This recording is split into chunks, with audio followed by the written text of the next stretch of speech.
Assalamualaikum warahmatullahi wabarakatuh.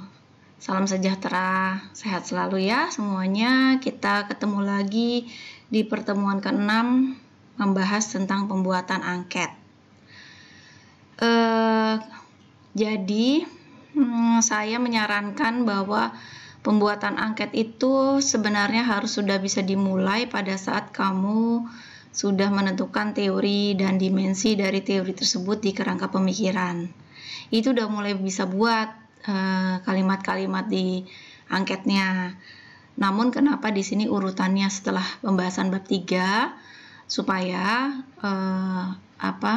urutan sistematik dari tugasnya pun sudah selesai diberikan untuk bab 3 baru kita membuat angket. Tapi nanti pada prakteknya setelah di ACC pembimbing kerangka pemikiran dan dimensinya benar, mulailah membuat draft angket sambil jalan membuat bab 3-nya gitu ya. Oke, sekarang saya masuk ke bagaimana sih teknik membuat kalimat di angket atau di kuesioner ya, sebagai sumber data primer Anda untuk metode penelitian yang deskriptif korelasional dengan pendekatan kuantitatif. Oke ya, kuesioner merupakan seperangkat pertanyaan atau pernyataan. Sorry ini kurang T. Formal untuk memperoleh informasi dari responden. Kenapa ada pertanyaan, kenapa ada pernyataan? Nanti ini tergantung dari skala pengukuran yang Anda pakai di bab 3. Ingat skalanya skala apa? Ya. Oke, dalam pembuatan kuesioner terdapat 3 tujuan. Yang pertama, kuesioner atau angket itu untuk menerjemahkan kebutuhan informasi peneliti ke dalam satu set pertanyaan atau pernyataan spesifik bahwa responden bersedia dan mampu menjawab. Jadi, bikin angket itu tergantung dari kebutuhan data apa atau informasi apa yang Anda ingin dapatkan dari objek penelitian tersebut. Nah, karena ini penelitian ilmiah, maka instrumen atau kalimat di dalam angket tersebut tidak boleh lepas atau tidak boleh keluar dari teori. Gitu ya. Jadi yang pertama-tama harus cari teorinya dulu, cari dimensinya, kemudian cocokkan sesuai dengan hasil observasi pengamatan Anda di lapangan. Ya, butuh apa enggak terhadap informasi-informasi yang ada di lapangan yang dikaitkan dengan teori yang ada. Itu kira-kira ya. Kedua, angket atau kuesioner yang ditulis mampu memotivasi responden untuk terlibat dan bekerja sama. Bikin kalimat sedemikian rupa sehingga responden mempunyai belonging untuk ikut memberikan pendapat dia untuk kemajuan atau untuk perbaikan atau untuk hal yang positif lainnya dari jawabannya responden tersebut gitu ya.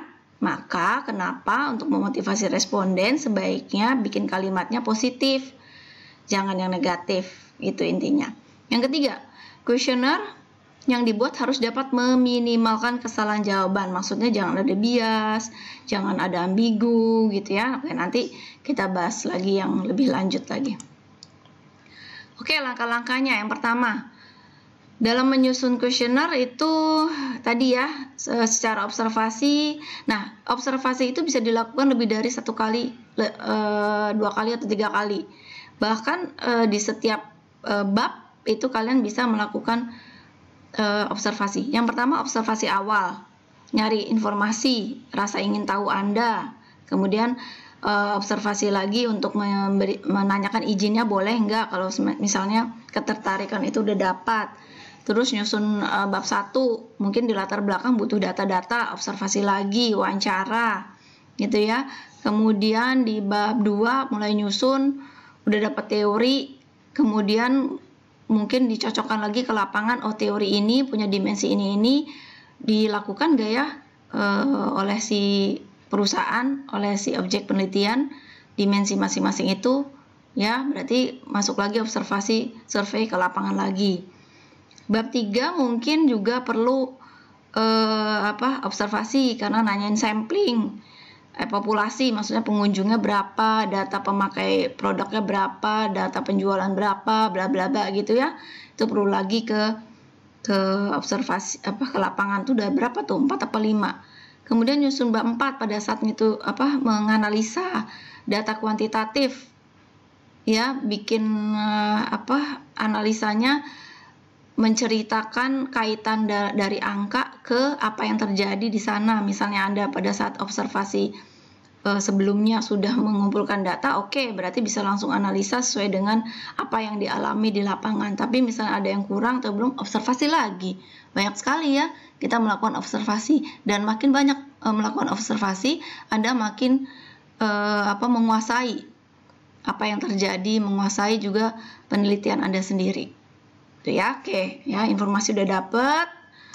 Langkahnya kedua adalah kemudian menentukan jenis kuesioner yang akan digunakan.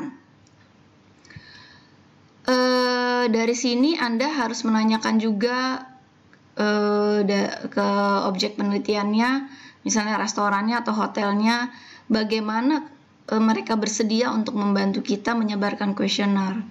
Kayak di hotel, mereka maunya di pooling di HR.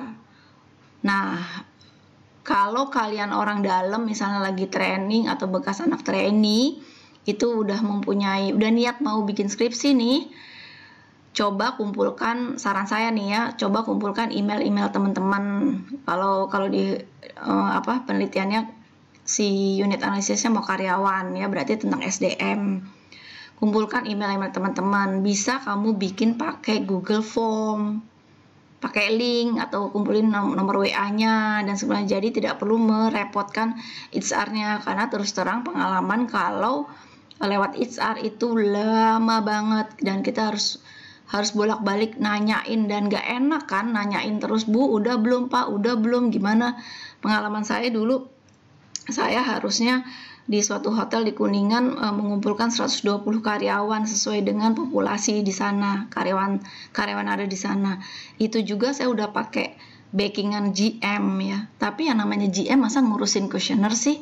Masa ngurusin keperluan saya? Kan enggak, dia hanya mengurusi izin saya. Oke, dia turunin disposisi ke bawah, ini Bu Tari mau bikin penelitian, tolong dibantu. Paling kan gitu. Yang nanti follow up kan saya ke HR-nya. Kan gak enak banget tiap kali nanya apa segala macam, padahal ya biar gimana juga kita udah kasih buah tangan lah, apa tetap gak enak karena tahu sendiri kan frekuensi kesibukan di hotel tinggi. Itu pada akhirnya saya cuma dapat sekitar 60 karyawan dan udah deadline waktu penelitian saya, nggak bisa, gimana lagi.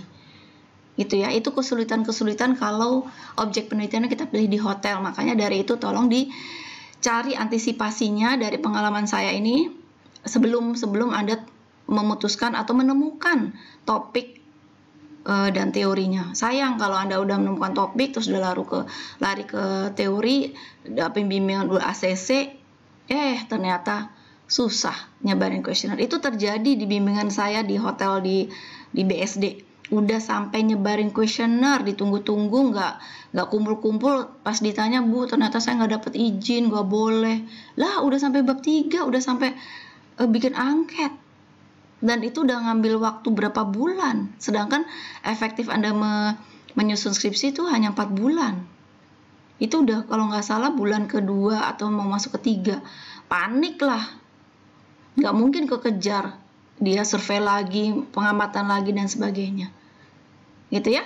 Pada akhirnya ya, siapa lagi yang nolong kalau nggak dosen? Dosen punya bank data, bank penelitian, ya udah dia pakai data penelitian saya yang belum jadi, mau nggak mau.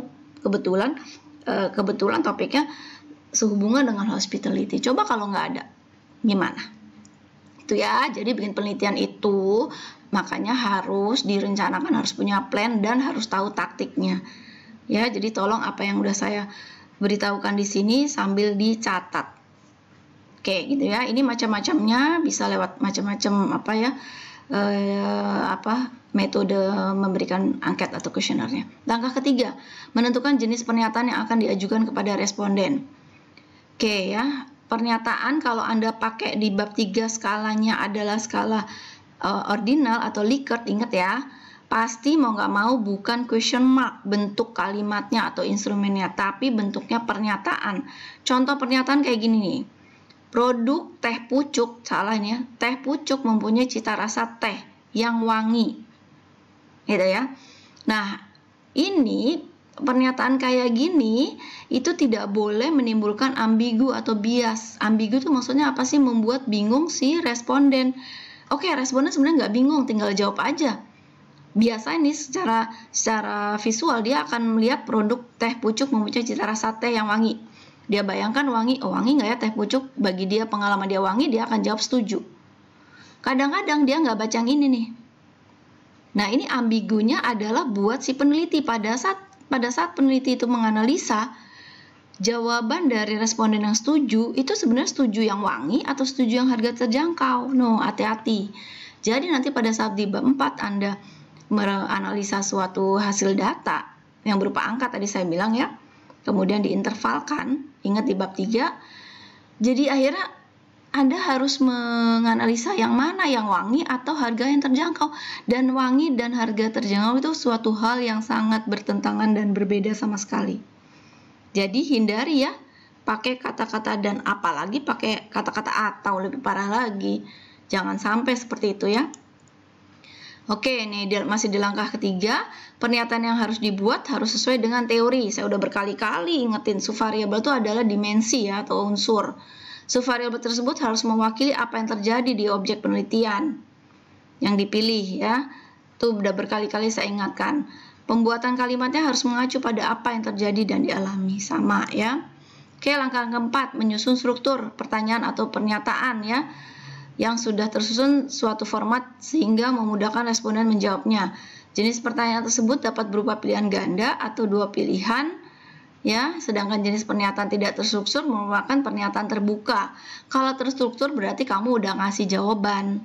Yaitu jawabannya kalau pakai skala ordinal yaitu sangat setuju sampai sangat tidak setuju, tergantung skala intervalnya mau 5 atau 4. Ya udah kita bicarakan ya. Tapi kalau pertanyaan tidak terstruktur itu kayak wawancara. Jadi pertanyaan adalah bagaimana pendapat Anda tentang rasa dari teh pucuk setelah Anda menikmati? Nah, jawaban itu bisa luas dan setiap responden jawabannya bisa berbeda-beda. Itu nanti kalau metodenya yang dipilih adalah pendekatan kualitatif. Kalau kuantitatif tidak bisa pakai pernyataan terbuka, semuanya tertutup ya. Oke, langkah kelima, bentuk pernyataan yang ada di dalam kuesioner dapat bersifat pertanyaan atau pertanyaan positif atau negatif. Tadi saya udah sarankan untuk memotivasi responden menjawabnya harus dengan yang positif. Oke ya, supaya image-nya responden dalam menjawab itu tergiring dengan motivasi yang baik gitu ya. Oke, langkah 6, menyusun urutan pernyataan-pernyataan atau pertanyaan. Disusun sesuai dengan subvariabelnya, sesuai dengan si dimensinya. Misalnya kalau kualitas pelayanan awalnya dari tangible, ya bikin dulu pernyataan tentang tangible minimum 2. Ya, saya udah jelaskan di awal bahwa kenapa minimum 2, karena kalau 1 nanti ada uji validitasnya dan itu nggak valid, pernyataan yang nggak valid harus di skip, akhirnya kamu kehilangan dimensi untuk tangible, padahal tangible itu merupakan informasi yang Anda perlukan untuk dianalisa gitu ya, dan seterusnya. Empathy itu bikin 2 lagi pernyataan, kemudian responsiveness sampai assurance kalau kelima dimensi dari kualitas pelayanan itu digunakan semuanya. Langkah ketujuh, menentukan uji coba kuesioner ya. Nah, nanti uji reliabilitas dan validitas itu diuji dulu kalau Anda sudah menyebarkan kuesioner atau angket ke lapangan sebanyak 30 orang di stop dulu. Ya, kemudian kamu masukkan ke SPSS atau lewat Excel, nanti kita ada videonya juga. Nah, baru itu diuji reliabilitasnya sama validitasnya. Valid apa enggak? Konsisten apa tidak? Kalau semuanya lolos, baru nyebarin lagi sampai ke hasil sampelnya berapa sesuai dengan rumus Slovin atau tabel Cauchy yang kamu pilih atau rumus yang lain. Gitu ya, langkah-langkah yang perlu dijalani gitu ya. Nah, tadi udah dijawab ya, mengapa harus pernyataan bukan pernyataan, tergantung dari skala yang digunakan. Oke, gitu ya. Saya teruskan lagi di video berikutnya, kita ngebahas tentang kaitannya skala dengan pernyataan dan contoh-contoh dari kuesionernya. Terima kasih.